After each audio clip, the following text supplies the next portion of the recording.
안녕하십니까, 우짜입니다. 2026년 6월 16일 아침까지 확인한 세상 돌아가는 얘기입니다. 그럼 뉴스 보시죠. 이재명 교황의 방한 초청, 교황 방북 가능성 거론된 듯. 내년 서울 세계 청년대회 계기로 한국 방문을 초청했다.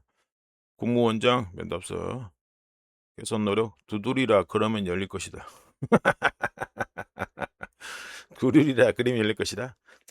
간단하게 코멘트 합니다. 이 문재인을 갖다가 문재인이를 원수로 생각하죠. 팬들도 원수로 생각하고 이재명도 원수로 생각하고 우짜가 어제 관련해서 난닝구 시즌2 관련해서 간단하게 요약해서 말씀드렸는데, 하는 짓은 문재인이 카피짓밖에 없다. 문재인이 카피질 하는 것밖에 없다. 이렇게 코멘트합니다. 넘어가고, 개혁신당 서울시장 포함 선거 18건에 대해서 선별적 재선거 소청. 네, 이게 맞다고 봅니다. 우자는 어제도 코멘트 해드렸죠. 이게 맞다고 봅니다. 천하람은 선거 소청 제기 17일까지만 가능하고 민주 국힘도 힘 보태라. 당연히 힘 보태야지. 힘 보태야죠. 이거 뭐야 이거. 서울특별시장 선거, 비례대표 서울특별시 의회 의원 선거, 그리고 부산광역시장 선거. 그렇지. 이거 다 걸리지, 그러니까. 비례대표 부산광역시 의원, 하고 대구광역시, 비례대표 대구광역시 시의원, 인천광역시장, 경기도지사 선거, 비례대표 경기도의회 의원 등 총 18건이다. 맞습니다. 천하람이가 실제 투표용지가 부족해서 참정권 침해가 있었던 투표소에 대해서는 참정권 회복을 위해 선별적 재선거를 하는 것이 원칙이 맞습니다. 동의합니다. 우짜 이준석이 당 별로 안 좋아합니다. 이준석이 당이라 가긴 그렇고 이준석이 안 좋아합니다. 이준석을 갖다가 우크라이나전 해가지고 우짜 기준에서 한국 내 미국의 자산이라고 우짜 쪽으로 아예 평가를 내려버렸는데, 왜냐, 우크라이나 네오나치 광고해줬잖아요. 그게 우리나라 국익에 전혀 도움이 되는 꼴입니까? 전혀 도움이 안 된다는 그러네. 하지만 이 말은 맞습니다. 이게 원칙입니다. 이게 원칙입니다. 지금 문제 생긴 거는 재선거 하는 게 맞습니다. 그리고 우짜는 전면 재선거는 그건 아니고, 재선거 아예 무효 안 된다, 이것도 말도 안 되는 소리. 그거는 그냥 반말아 쳐먹은 거고. 이게 맞다고 봐요. 선별적 재선거 하는 거, 문제 생기는 곳에서 선별적 재선거 하는 게 맞다고 봅니다. 전면적 재선거는 주권을 정상적으로 행사하는 국민들의 의사를 침해한다는 점에서 상식적이지 않다. 이것도 동의합니다. 국민의힘 장동혁이는 말로만 전면적 재선거, 이거 말은 안 되는 소리고요. 하자고 하지 말고 빨리 국민의힘이 후보를 냈던 모든 선거에 선거 소청을 내는 것이 필요하다. 더불어도 야들은 지금 저 정치 공학지나 차고 자빠진 거고, 이거 지금 이거 하여튼 이거 안 돼. 이거 제가 계속 말씀드렸잖아요. 앞으로 5.18 민주주의 팔지 말라니까. 예? 아이 걸러 처먹고 이게 맞습니다. 선별적 재선거 하는 게 원칙 공정. 이게 맞습니다. 저 여기에 동의합니다. 절대적으로 동의합니다. 이게 맞습니다. 넘어가고요.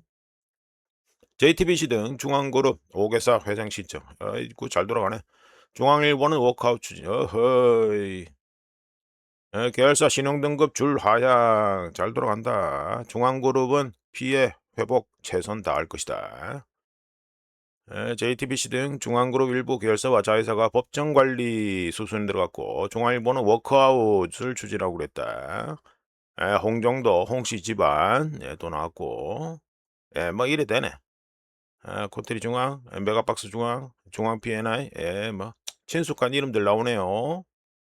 나오는데 우리가 간단하게 코멘트 해봅니다. 이거 저 정치판에 관심 있는 분들은 알고 계시다시피, 홍석현, 홍석현 이름이 지금 안 보이죠? 근데 홍석현의 큰 꿈이 있었습니다. 억수로 큰 꿈이 있었습니다. 이 정치판에, 한국 정치판에 관심 있는 분들은 아마 아실 건데, 무슨 이재 돌리고 이랬잖아요. 홍석현이. 홍석현한테는 정말로 큰 꿈이 있었습니다.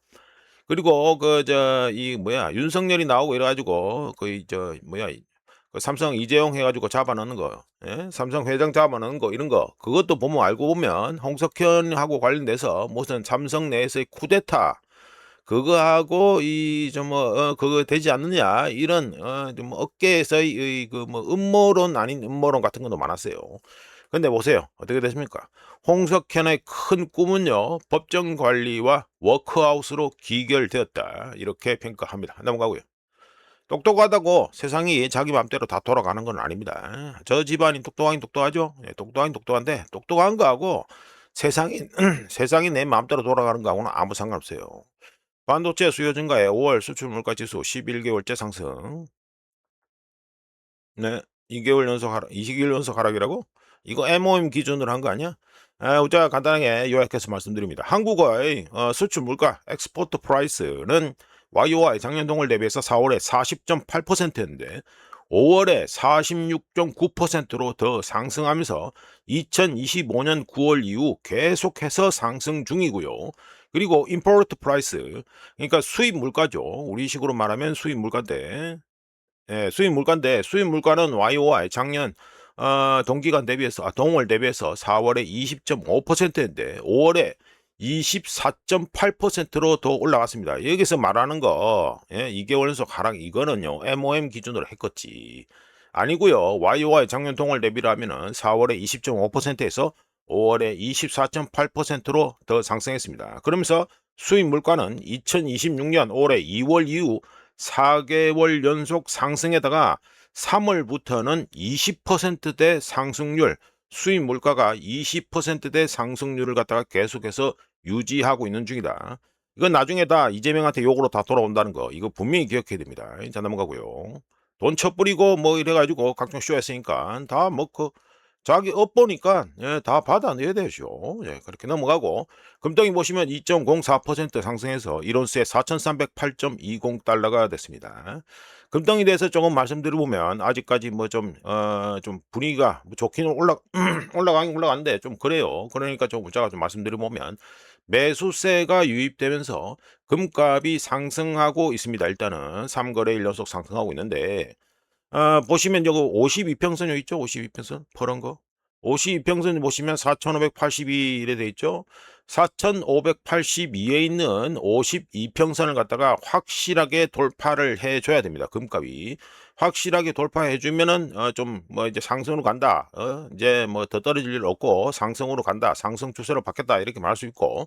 4,582달러 이거 바로 위에 있는 저항선은요. 5월 12일 저점인 4,773, 여기 좋아요. 5월 12일 여가지고 요 정도 되죠? 예, 4,773 정도 됩니다. 이게 뭐 이 차트라니까 좀 잘 보기 힘든데 4,773에 또 저항선이 있습니다. 이거 둘 다, 그러니까 4,582와 4,773을 갖다가 둘 다 확실하게 돌파하면 지속적인 상승세 시작이라고 할 수 있고요. 이제 모든 관심은 케빈 워시 미 연준 의장의 입에 달려 있다는 거. 제가 말씀드렸죠. 매파적인 발언이 나온다 그러면 좀 하락할 가능성이 있다라고 말씀드렸습니다. 즉 무슨 말이 되겠습니까? 금값에 대해서는 지금 들어간다. 우짜가 계속 말씀드렸다시피 지금은 좀 아니다. 기다려봐야 된다라고 말씀드렸고, 금값에 대해서는 당분간 중립을 갖다가 중립 포지션을 유지하는 게 좋겠다. 즉 뭐 간단히 말씀드려서 기다리시라. 어, 기다리시라. 지금 미리 들어가지 말고 기다리시라. 이렇게 우짜견적으로 의견을 밝혀드립니다. 자, 넘어가고요. 자, 은덩이 보시면 은덩이는 또 3.27% 이것도 똑같이 올라가지고 뭐 일거 뭐 보나마나 뻔하죠. 미국 이란 MOU 그것 때문에 이러내는데 하여간에 3.27% 상승해서 1온스에 69.98달러가 됐습니다. 은덩이도 뭐 그냥 금덩이하고 똑같습니다. 예, 똑같이 해가지고 52평선을 갖다 뚫느냐 마느냐, 예, 그게 관심 포인트다 이렇게 보고, 지금 들어간다? 지금 들어가는 거는 뭐 좀 그렇다 이렇게 봅니다. 아직 불확실성이 좀 많이 있다 이렇게 말씀드립니다. 자, 넘어가고요. 자, 오늘 해가지고 금덩이, 뭐 금덩이란다. 서부 텍사스유 또 초이스했습니다. 서부 텍사스유가 어제 MOU 타령 덕분에 마이너스 4.35% 많이 빠져가지고 81.19달러가 됐습니다. 어제 장중에 79.79달러 됐죠? 예, 우짜가 말씀드린 80달러. 우짜 기준에서 바닥이라고 생각하는 80달러 그걸 넘어서 79.70달러까지 떨어졌었다 이게 됩니다. 하지만 좀 그렇네. 예, 좀 그렇습니다. 레인지는 좁지만 다시 80달러 밑으로 내려가지 않고 81.19달러로 일단은 요 차트상으로는 마무리가 됐다 이렇게 됩니다. 브렌트유의 경우 마이너스 4.39% 하락해서 1배럴에 83.49달러가 됐고요. 오만 8월물은 마이너스 3.63% 하락해서 1배럴에 78.28달러가 됐습니다. 그런데 뭐 오만 쪽에 선물 들어갈 사람들은 없겠지요. 예, 그러니까 서부 텍사스유 뭐 이거를 갖다가 올려놓고 말씀드립니다. 참고로 조금 더 말씀드릴게요. 오늘은 이거 뭐 이 관련한 얘기들을 좀 계속해야 됩니다. 유가의 경우에는 공급이 재개되더라도 시스템 자체가 장기간 공급 부족 상태를 유지할 것이 그냥 100% 확실합니다. 이로 인해서 유가는 사소한 차질이나 사소한 이벤트에도 매우 민감하게 반응할 것이고, 이는 선물 가격 곡선에 반영되어서 공급 부족이 심화될수록 백워데이션, 이거는 뭐 원자재든 뭐든 선물이든 이쪽에 보시는 분들은 반드시 아셔야 되는 게 백워데이션 이겁니다. 두 개가 있는데 일단은 백워데이션만 말씀드릴게요. 백워데이션이 더욱 심화될 것입니다. 그 현물 가격을 갖다가 선물 가격이 쫓아가는 게 백워데이션이 됩니다. 간단하게 말씀드려서 유가의 핵심은 중요한 충격 흡수 장치 역할을 했던 재고, 뭡니까? 대표적으로 미국의 전력 비축유, 그리고 미국의 상업용 원유 재고 등 이런 거, 그리고 뭐 우리나라 전력 비축유도 해당됩니다. 일본의 전력 비축유도 해당되고, 이런 재고가 이제는 오히려 주요 위험 요소가 되었다는 것이 이게 핵심입니다. 현재 이제 유가는 재고가 낮은 수준이고 점진적으로 회복돼야 되는 상황이 된다 이러면 작은 차질, 작은 이벤트만으로도 큰 가격, 유가 변동을 유발해서 기름 시장의 변동성과 위험 리스크 프리미엄이 구조적으로 고착화될 수 있다는 거, 이거는 반드시 기억하시는 게 좋겠다. 이렇게 우자가 의견을 제시해 드립니다. 그럼 유가는 이것만 끝나냐? 아니죠. MOU 탄핵 나왔으니까 또 한 번씩 또 이런 거 다 확인해 봐야겠죠. 자, 이 데이터는 우자가 해가지고 AI 도움 받아서 편하게 표로 만든 볼테사에서 만든 지금 최신입니다. 6월 12일 기준 해가지고 전 세계 유조선, 그러니까 이게 뭡니까? 플로팅 스토리지 해가지고, 그러니까 부유식 그 저장 시설인데, 뭐 간단히 말씀드려서 해상 저장 시설, 그 유조선이죠. 유조선에 남아있는 원유 비축량이라 했는데 재고입니다. 재고. 예, 원유 재고입니다. 자, 이게 어떻게 되냐? 총합으로 전 세계 다 합치면 어떻게 됩니까? 6월 12일 기준으로 남아있는 게 7,650만 배럴. 근데 전주 대비해서 마이너스 6.9% 줄어들었고요. 아시아 태평양 지역은 3,281만 배럴, 마이너스 3.8% 전주 대비해서, 중동은 1,381만 배럴, 전주 대비해서 20%가 증가했습니다. 여기는 증가하든 뭐 하든 간에 물건이 안 나오니까 물건이 못 빠지니까 문제가 있고, 서아프리카는 뭐 항상 그랬다시피 양이 작아서 777만 배럴이고요. 전주 대비 마이너스 4.2% 감소했고, 유럽은 528만 배럴, 전주 대비해서 무려 마이너스 29.0% 개폭락해버렸습니다. 그리고 북해 이쪽이 어땠습니까? 148배럴, 148만 배럴. 그래서 마이너스 62.0%. 자, 보시면 유럽에서도 이제 점점 이제 수요 파괴 이벤트가 점점 다가오고 있다는 걸 갖다가 알 수 있습니다. 재고가 계속해서 줄어들고 있다. 미친 듯이 줄어들고 있는 겁니다. 전주 대비해서 해가지고 두 자릿수도 아니에요. 둘이 자릿수. 그리고 미국 걸프해안 연안, 이거 뭡니까? 멕시코만이죠. 여기는 해가지고 꼴랑 얼마 안 됩니다. 78만 배럴 됩니다. 그래서 마이너스 67%. 여기도 폭락이죠. 예, 미국 물건을 갖다가 다 빼오고 있으니까. 78만 1천 배럴 밖에 안 남고 전주 대비해서 무려 마이너스 67%나 떡락해버렸다는 거, 재고가. 그러니까 이거 다 뽑아가지고 어디로 가져옵니까? 아시아 쪽으로 다 가져오고 있다. 이거는 분명히 체크하셔야 된다. 전 세계에 있는 유조선에 실려 있는 재고가 전주 대비해서 무려 마이너스 6.9%나 감소했다는 거, 이것도 분명히 체크하셔야 되겠습니다. 이제 넘어가고요. 자, 이거 달러 인덱스입니다. 달러 인덱스는 0.13% 하락해서 뭐 어제 그 이벤트가 나왔는데도 불구하고 좀 그렇죠? 예, 별로입니다. 하이가 99.741, 로우가 99.383. 레인지가 좋습니다. 어제 그 MOU 아주 호재가 터졌는데도 불구하고 좀 그렇다. 그러면서 22평선 위에서 또 마무리도 됐고, 52평선, 202평선은 이 밑에 깔려 있고요. 요래 됩니다. 하여간에 관련해서 우리가 달러 강세 배팅에 대해서 또 얘기를 말씀드리죠. 자, 이거 해가지고 블룸버그가 작업한, 그러니까 여기 보시면 뭡니까? 커머디티 퓨처스 트레이딩 커미션. 그러니까 어디죠? 이거 미국의 상품 선물 거래 위원회죠. 줄여서 CFTC가 됩니다. 여기 데이터. 그러니까 2026년 6월 9일 기준, 6월 9일로 끝나는 주 기준 해가지고요.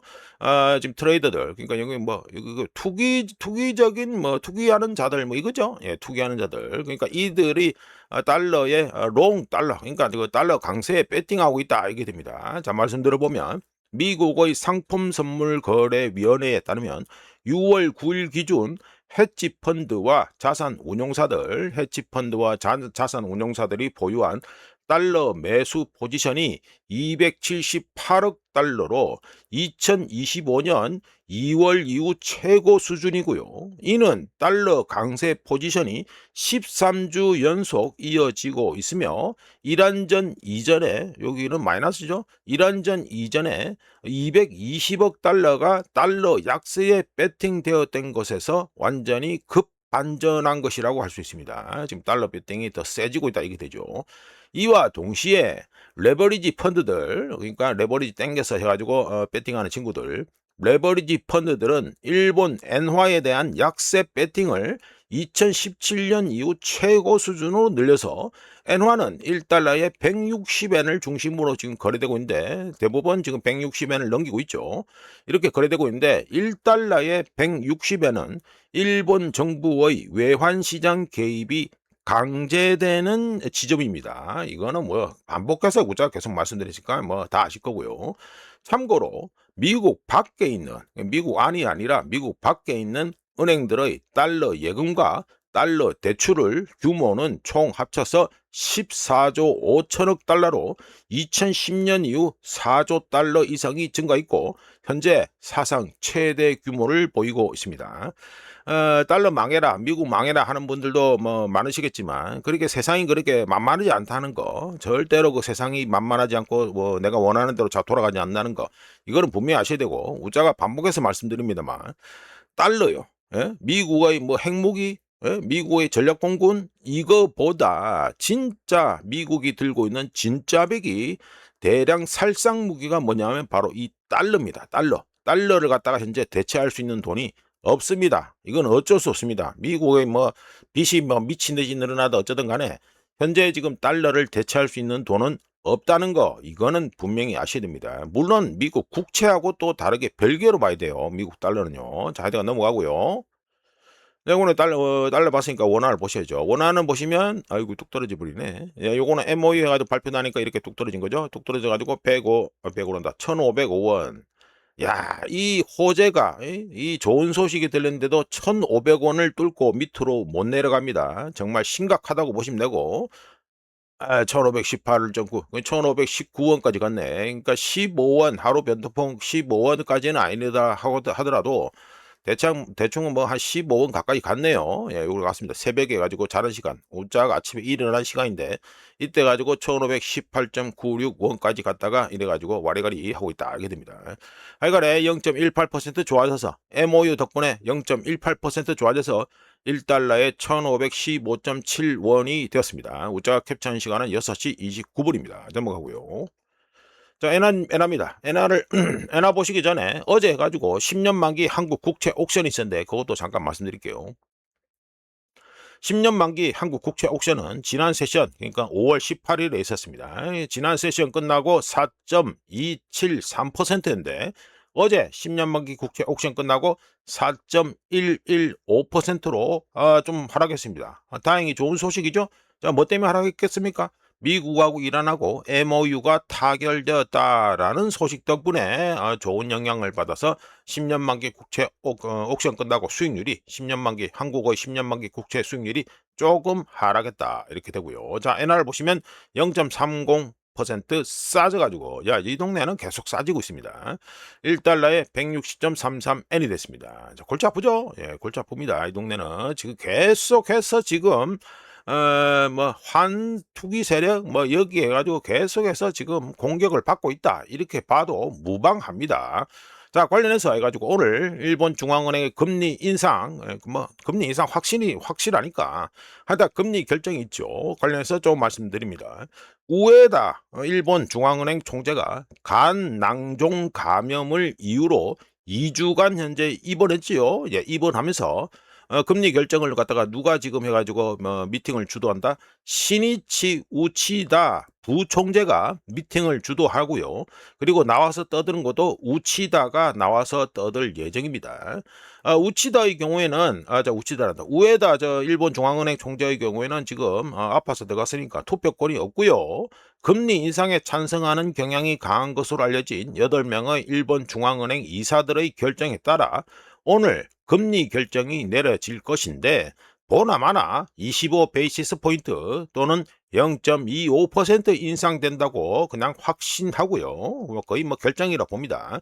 자, 관련해서 일본 중앙은행에서 전에 일본 중앙은행에서 수석 이코노미스트를 지냈던 세이사쿠 카메다는 우치다 부총재가 금리 인상을 지속하겠다는 일본 중앙은행의 의지를 재확인하겠지만 중동 정세 불확실성을 고려해서 다음 금리 인상 시기에 대한 구체적인 언급은 피할 가능성이 높다라고 하면서 6월, 그러니까 오늘 금리 인상에 이어서 10월에서 12월 사이에 추가 금리 인상이 있을 것으로 해가지고 카메다가 예상을 했습니다. 자, 넘어가고요. 자, 이건 해가지고 알루미늄 백워데이션 해가지고 또 말씀드립니다. 해가지고 보시면 알루미늄 해가지고 백워데이션 나와있죠? 예, 오늘 또 백워데이션이라는 이 용어가 좀 계속 나오고 있습니다. 자, 빠르게 말씀드리죠.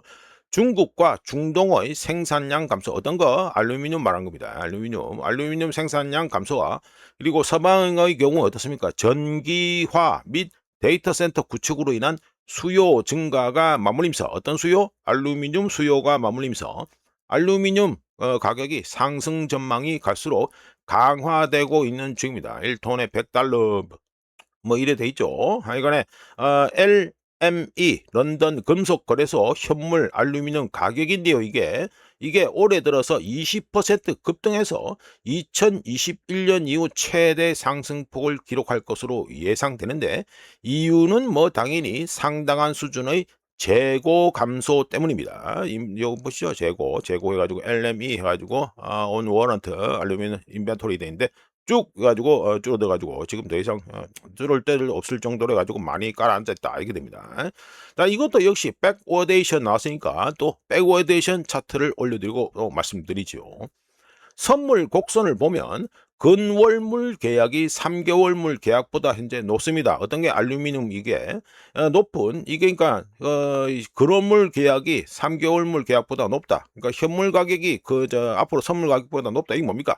백워데이션이죠. 이 백워데이션으로 현재 거래되고 있는 이상 현상을 알루미늄 시장에서도 보여주고 있는데 이것을 간단하게 말씀드리면 뭡니까? 유가와 똑같습니다. 즉각적인 공급 부족을 시사합니다. 백워데이션 이렇게 되니까 유가도 똑같고 유가도. 참고로 중동 분쟁으로 인해 공급 충격이 발생하기 전에도 알루미늄 재고는 이미 부족한 상태였고요. 부족하잖아요. 예, 부족하잖아요. 예, 부족합니다. 부족한 상태였고 낮은 재고량 그리고 중국의 생산 능력 제한, 중국에서 이거 계속해서 환경 탓하고 이러면서 해가지고 이거 경쟁을 갖다가 극심한 경쟁을 갖다가 줄이겠다 하면서 지금 공장들 보고 그만 돌리라 이 소리를 하거든요. 그래서 중국의 생산 능력 제한 그리고 서방에 있는 재련소들의 경우 어떤 문제가 있다? 전력 제한 등의 문제가 있습니다. 이런 거 덕분에 공급 수요 균형, 알루미늄의 공급 수요 균형이 바뀌었다. 네, 요거는 체크하시면 되겠습니다. 자, 넘어가고요.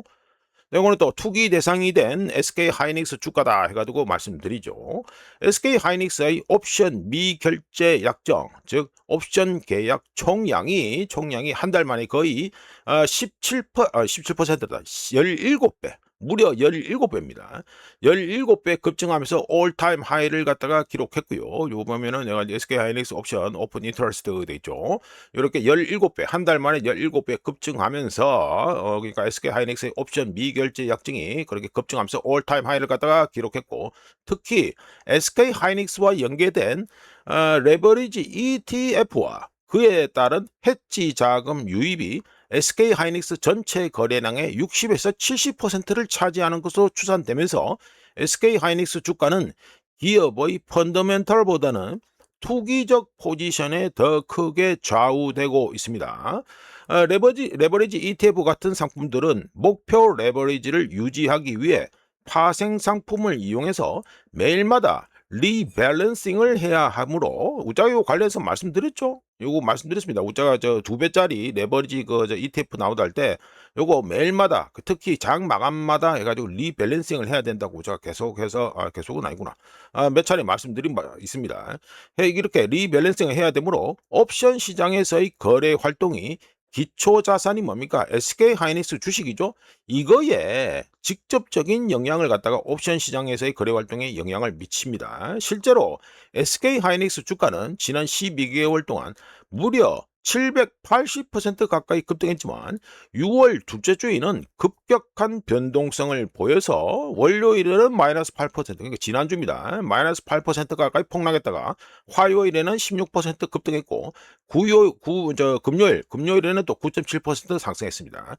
즉 무슨 말이 됩니까? 이건 옵션 볼륨이고 옵션 처리 양이고요. 뭐 미치듯이 증가하잖아요.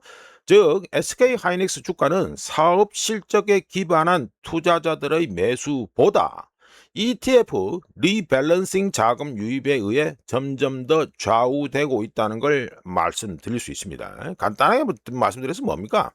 투기 대상이란 소리죠. 투기 대상. 자, 투기 대상이 되었기 때문에 앞으로 끝이 어떻게 될런지 우짜개적으로 궁금하다. 이렇게 말씀드립니다. 자, 넘어가고요. 자, 요거는 이란점 108일차 해가지고 또 말씀드립니다. 어제 또 우짜가 안 그래도 MOU 관련 얘기를 말씀드렸는데 한 번 더 말씀드리죠. 어제도 코멘트 했지만 왜냐 대부분의 이 언론 우짜기 주시는 찌라시들 때문에 대부분의 사람들이 착각하고 있는 것 같아서 우짜가 또 말씀드립니다. 미국하고 이란의 이른바 평화협정 MOU 사인한다 이러잖아요. 19일에. 이 사인은 첫 번째 현재 유지되고 있는 뭐 유지된다 말하기도 그렇다마는 하여간에 현재 이 유지되고 있는 휴전이 60일 연장되고요. 첫 번째. 두 번째 이란 핵 프로그램 관련 기술적 논의를 위한 60일 협상 기간이 시작된다는 걸 뜻하고 세 번째 미국은 해상 봉쇄를 해제하고 이란은 호르무즈 해협을 재개방하는 것이 들어가 있습니다. 그러니까 MOU 자체에다가 자, 네 번째 이란 제재 완화 논의를 하고요. 그러니까 시작한다 이게 지금 들어가 있는 내용인데 이것도 저 해석을 뭐 어떤 문구를 어떻게 쓰냐 이거 또 말이 많아요. 하여간에 이란 제재 완화를 논의한다. 다섯 번째 이란 동결 자금 해제 논의를 한다. 이것도 이란에서는 이미 받은 것처럼 얘기하고 지금 미국에서는 논의를 한다. 논의를 한다. 이렇게 얘기하고 있습니다. 이것도 서로 해가지고 관점이 다 다르다는 거. 그리고 여섯 번째, 레바논을 포함한 모든 전선에서의 전투 연구 종식을 갖다가 뜻한다. 근데 어제도 해가지고 이스라엘하고 헤즈볼라하고 싸웠지요. 예, 계속 싸우고 있습니다. 하여간에 이게 크게 봐서 한 6개가 되는데 이거는요, 이 MOU 이거는 지금 언론들에서 해가지고 이란전 뭐 종식, 뭐 종전 이래 떠드는데 이 MOU는요 평화 협정이 아니라 그냥 휴전을 연장한다는 것입니다. 이거 자꾸 대도하는 소리를 해 자꾸 앉아 있는데 아니에요. 그냥 휴전 연장입니다. 이거는 분명히 해야 됩니다. 자 넘어가 가지고요. 네, 미국 이란 종전 이거 보세요. 종전 떠들고 자빠졌잖아. 이게 아니라니까 그러네. 지금 휴전이 연장되는 겁니다. 하여간에 합의문 공개 아직 벌써 호르무즈 유료 무료 삽바쌉니다. 알되죠? 이 되는 꼬라지를 보이세요? 예, 되는 꼬라지가 아닙니다. 예, 호르무즈 동행이 없을 것. 이란은 징수권 인정받아. 서로 이거 딴소리하고 있다 소리죠. 예, 동결자금 해제도 내관 MOU 타결 발표 직후 인터뷰 브리핑으로 신경전 가뜩이나 쉽지 않을 60일 핵협상의 불가시성 가중 충돌 제기 우려도 되는 꼴이 아닙니다. 되는 꼴이 뭐 이거는 여기까지만 얘기하고요. 우짜가 또 이란 쪽에서 나온 얘기를 갖다가 또 말씀드립니다. 이란 파르스 통신은 이란이 미국과 호르무즈 해협 통행료 관련 합의를 봤다고 주장했고요. 자, 징수권 인정받아 이 소리 떠들고 있죠. 그리고 또 이란에서는 뭐란다? 테헤란이 이란 오만 간 통행료 그러니까 통행권이라고 하는데 통행료죠. 통행료 유료 호르무즈 유료 통행료 관련 합의안 초안을 갖다가 발표했습니다. 테헤란에서. 그리고 60일 유예 기간 후에 호르무즈 해협 통행료를 갖다가 부과할 예정이라고 이란에서 그렇게 떠들었습니다. 돌아가는 꼴이 상당히 웃기죠. 자, 이런 가운데 또 벤스 미 부통령이 또 뭐랬다. MOU, 이 MOU는 매우 포괄적인 문서라고 우짜 기준에서는 말장난을 했는데 다 말장난했으니까 또 지적을 해보죠. 거의 대부분의 사람들이 간과하는 점은 MOU, 그러니까 Memorandum of Understanding의 약자인 MOU는 양의 각서이지 합의, 딜이 아니라는 것이고요. 미국과 이란 간 MOU는 향후 60일 동안 정해진 틀 안에서 프레임 안에서 협상을 계속하기로 한 합의, 어그리먼트 합의입니다. 이거는 분명히 하고 분류를 하고 넘어가셔야 돼요. 지금 이렇게 이러면 종전이 떠들고 앉아있는 거, 이 언론이 떠드는 거, 이거대로 끌려다니면 나중에 바보 될 수 있다. 이거는 제가 다시 한번 말씀드립니다. 하여간에 이 계속해서 MOU 이거 가지고 지금 떠들고 앉아있고 이렇게 구라치고 장난치고 있는데 우짜의 개인적인 예상을 갖다가 말씀드려보면 이란 측의 발표가 맞을 경우, 이란에서 떠드는 게 맞을 경우 트럼프는 완전한 패배입니다. 트럼프는 완전한 패배가 되고요. 하지만 뭐 패배가 되는지 안 되는지 그건 나중에 지켜보면 알 것이고 지금 이란 측 발표 내용은 트럼프의 완전한 패배가 되는 거고 물론 트럼프는 아니라고 하는 거고요.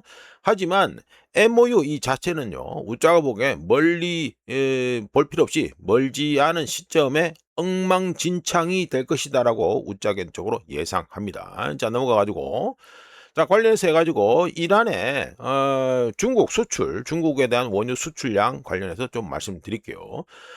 이란의 대중국 원유 수출량이 2월에 하루 평균 180만 배럴이었는데요. 5월에 무려 하루 평균 16만 배럴, 어마어마하게 줄어들죠. 무려 마이너스 90% 대폭락입니다. 대폭락했습니다. 그러니까 2월에 하루 평균 180만 배럴 갖다가 수출하는 것이 5월에 하루 평균 꼴랑 16만 배럴밖에 수출이 안 되었다. 이렇게 지금 확인이 되고 있고요. 케플러 등에서 확인이 되고 있습니다. 관련해서 우짜는 이란의 최대 약점이자 리스크는 중국이다라는 영상에서 해가지고 이란이 단일 거래 대상자가 누굽니까? 중국이죠. 중국에 과도하게 의존하면서 막대한 손실이 발생할 가능성이 있는 집중 위험, concentration 리스크에 빠져 있으며 중국에게 있어서 이란산 원유는 전략적 완충제이기 때문에 이란에게는 중국이 계속 필요하지만 중국에게는 값싼 이란 석유만 필요하다고 말씀드렸습니다. 자, 이렇게 서로 간의 입장이 다른다는 것은 뭡니까? 이란과 중국 관계가 너무 비대칭적이라는 걸 뜻하지요. 즉 결과적으로 중국은 트럼프가 아니라 중국 자신을 위해서 이란에 대한 영향력을 갖다가 실제로 행사한 셈이 됩니다. 어떻게? 이란산 원유를 갖다가 수입을 갖다가 마이너스 90% 폭감시켰으니까 말이죠. 자, 이어서 해가지고 또 이란 얘기 또 하나 해보죠.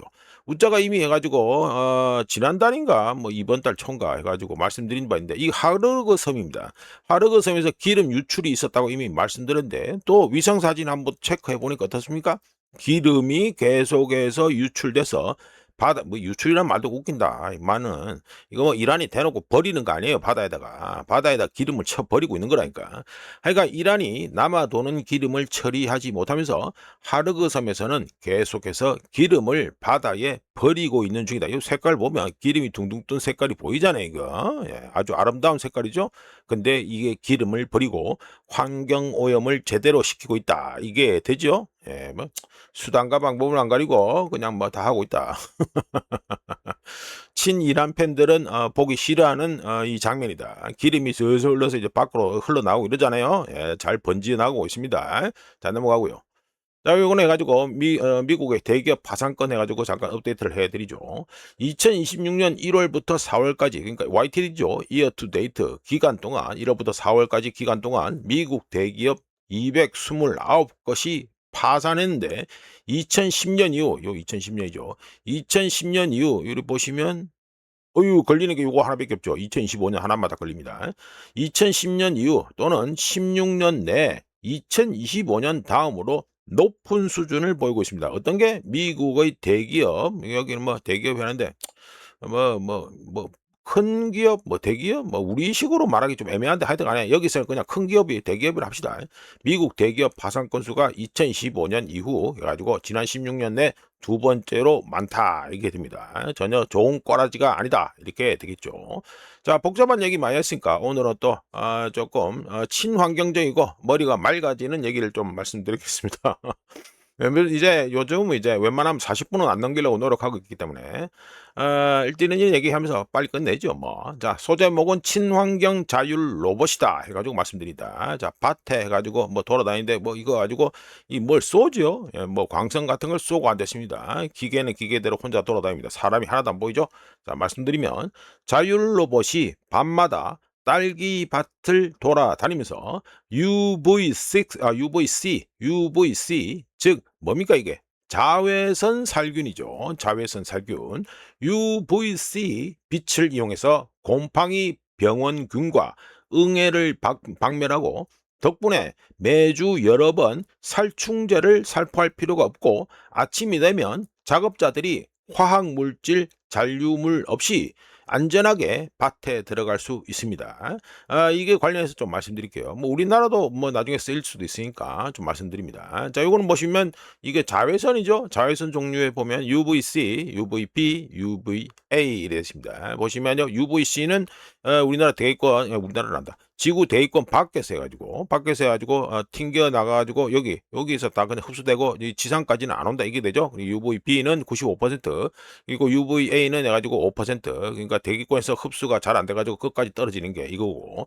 자, 말씀드려보면 UVC를 이용한 해충 방제 기술은 미국의 코널 대학, 그리고 플로리다 대학, 그리고 노르웨이 생명과학대학교에서 3년 이상 진행된 통제된 현장 테스트를 통해서 검증되는데요. 테스트 결과 야간에 UVB와 UVC를 갖다가 작물에다가 조사를 하면, 어플리케이션 하면 딸기, 포도, 오이, 바질, 장미 등 흰가루병 방제에 있어서 기존 살충제만큼 또는 그보다 더 효과적인 퍼포먼스를 보였고요. 이 잎 표면 감염의 최대 95%까지 제거할 수 있다는 것이 확인됐습니다. 어떻게? UVC 이걸 갖다가 직접 조사를 해가지고 말이죠. 밤에, 그러니까 해가 떨어진 밤에 밭에 가서 이런 기계가 자율 로봇이 지 혼자 잘 돌아다니면서 UVB와 UVC를 갖다가 자외선을 조사하는 이유는 생물학적 원리 때문인데, 곰팡이의 경우 청색광을 필요로 하는 UV, 즉 자외선 복구 메커니즘을 가지고 있는데요. 완전한 어둠 속에서, 그러니까 완전하다 말하긴 그렇다만 하여간에 뭐 촌에 가시면 뭐 껌껌합니다. 밤에 가면 껌껌하니까 완전한 어둠이라고 말할 수도 있는데, 그러니까 완전한 어둠 속에서 쏘는 UVC 이 조사, 즉 이 그 자외선을 쏘는 거, 이거에 의한 DNA 손상은 어떤 거? 이 곰팡이균 이런 거의 DNA 손상은 돌이킬 수 없는 수준이 되기 때문에 곰팡이는 스스로 복구할 수 없어서 사멸하게 됩니다. 이런 원리를 이용해 이 트릭이라는 회사가 있습니다. 이 트릭이라는 회사가 있고, 이 기계 만드는 게 트릭이에요. 이 트릭 회사에서 만든 자율 로봇은 곰팡이들이 죽기 좋은 시간, 저녁 시간이죠. 그게 밤이죠. 한밤. 좋은 시간을 이용해서 농장이 잠드는 동안 매주 2번씩 모든 곳을 돌아다닙니다. 자, 이렇게 해가지고 돌아다닌다 이거죠. 관련해서 해가지고 또 플랫폼 2개가 있는데, 이든 플랫폼, 에단 일을 할 수 있는데, 하여튼 이든 플랫폼은 길이 40피트, 그러니까 40피트면 얼마나 됩니까? 우리 식으로 하면 12m죠. 12m에 달하는 작업폭을 자랑하기 때문에 기존 살충제 살포 장비와 유사한 형태로 좁은 회전 구간이나 장애물이 많은 농장에서도 원활하게 이동할 수 있고요. 그리고 루나 플랫폼, 이게 루나 플랫폼인데, 루나 플랫폼은 한 줄이 아니고 6줄, 하나, 둘, 셋, 넷, 다섯, 6개, 6줄씩 해서 50에서 100 에이커 또는 22에서 40 헥타르의 면적을 처리할 수 있고요. 그리고 붐 이거죠. 이거 가지고 올라가는 거. 예, 붐. 붐과 날개 높이 조절 기능을 통해서 지형에 맞춰 조정할 수 있고, 그리고 UV 붐, 그리고 해충 흡입 장치, 그리고 정밀 카메라를 동시에 탑재할 수 있습니다. 이 루나 플랫폼의 경우에는 캘리포니아 중부 해안에서 진행된 시범 운영 결과 살충제 사용량이 최대 70%까지 감소한 것으로 일단은 나왔는데요. 이 트릭사에서 만든 이 로봇, 이걸 갖다가 다 사야 되느냐? 아닙니다. 이 트릭사는 서비스형 기업으로 농부들은 로봇을 직접 구매하는 것이 아니라 서비스 구독, 이른바 서비스 구독을 통해서 로봇을 운영하고요. 그러니까 뭐 달마다 돈 준다 이거죠. 그러니까 간단히 말씀드려서 로봇을 운영하고, 트릭사는 자율 작동하는 로봇 시스템을 구축하는 데 있습니다. 참고로 유럽의 경우에는 이미 미국 딸기 및 포도 재배 농가들이 의존하고 있었던 수십 가지의 살균제에 대한 제한 조치를 시행했고요. 그리고 미국 EAP 환경보호청은 멸종위기종 보호법에 따라 널리 사용되고 있는 여러 살충제에 대한 검토, 리뷰를 갖다가 빠르게 진행하고 있습니다. 근데 이게 리뷰를 빠르게 진행하고 있다는 소리는 뭡니까? 살충제를 못 쓰게 하겠다, 이 소리가 되겠죠. 자, 로봇 하면은 아직까지 부정적인 인상이 많지만 이런 그 사람이 손이 안 가도 되고, 사람이 그 뭐 살충제 이런 거에, 그러니까 화학 물질에 해가지고 노출 안 되고 이런 것들, 이런 좋은 거를 하는 로봇도 있다. 이렇게 해가지고 제가 좀 소개를 해드려 봤습니다. 자, 이렇게 해서 2026년 6월 16일 아침까지 확인한 세상 돌아가는 얘기였습니다. 구독, 좋아요, 그리고 회원가입 감사합니다. 내일 또 찾아뵙겠습니다.